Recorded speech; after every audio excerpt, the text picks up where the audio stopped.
importance and contributions of ethical network marketing. Bakit mahalaga itong ethical network marketing? Na iniiwasan dito ang hyping. Sige po, sige. Dito sa ethical network marketing, hindi natin kailangan mag-hype ng tao.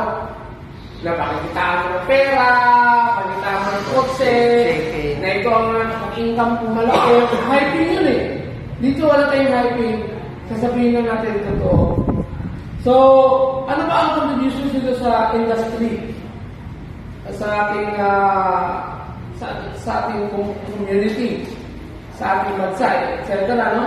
So, itong ethical network marketing ay nag-build ng trust, credibility, and loyalty.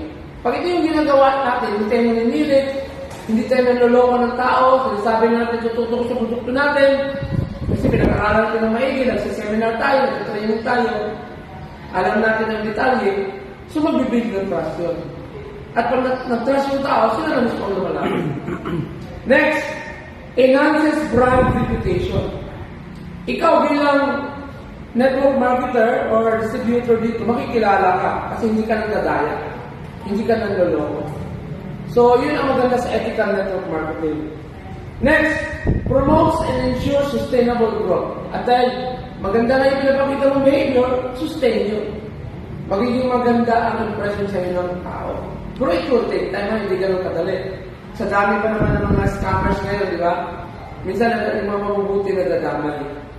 So, with this ethical network marketing na pinupromote natin, mababawasan ngayon yung mga scammers pag dumami tayo. Okay? So, attracts quality talent. At kung mabuting tao ka dito, makaka-attract ka ng mabuting tao. Sabi nga nila, kung ano ka, yun ang mga downlines na kukuha mo. Kasi ma-attract mo sila. You attract who you are. Kung ano ka, yun ang ma-attract mo. Kung manloloko ka, ang mga ma-attract mo, mga manloloko din sa negosyo. Kung mabuting tao ka, ang ma-attract mo ng mga mag-join sa grupo mo, yung mabubuting tao. Ako mismo sa grupo ko ngayon, pinipili ko na.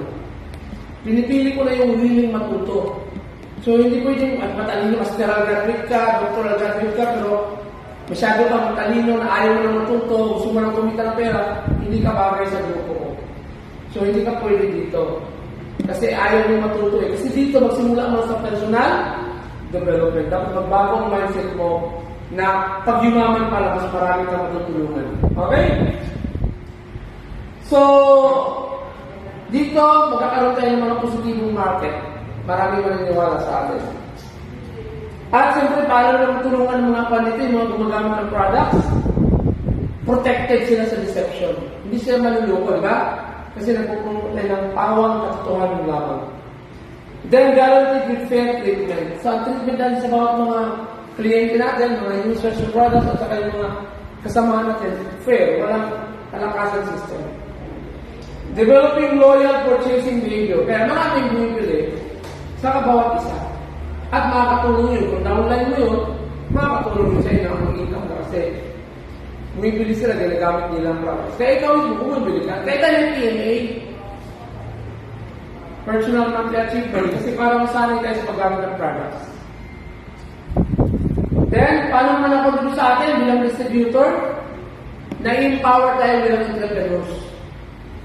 Naging negosyante tayo din. Nasuportahan yung tinatawag ng professional growth. O naging professional tayo dito sa network marketing. Hindi lang parang part-time lang. Full-time talaga ng negosyo ito. Formal na negosyo. Hindi yung para lang kumita ng pera. Darating lang, ang pera darating lang yun. Pag marami tayong natulungan. Then, encourages philanthropy. Natural, magkakapera tayo dito, mas gusto natin tumulong sa kapwa. Philanthropy. Okay? Nagsiset talaga tayo ng percentage sa income natin para sa pagtulong sa kapwa at saka sa mga nangangailangan. Then provides a sense of purpose. Magkakaroon tayo ng purpose kasi pag may tinutulungan ka, nagkakaroon ng purpose ang buhay. Tama? So, the overall impact ng network marketing industry, pag gumagawa tayo ng ethical network marketing, it elevates the industry image. Hindi na masisira ang industry ng network marketing. Kasi wala nang nanloloko.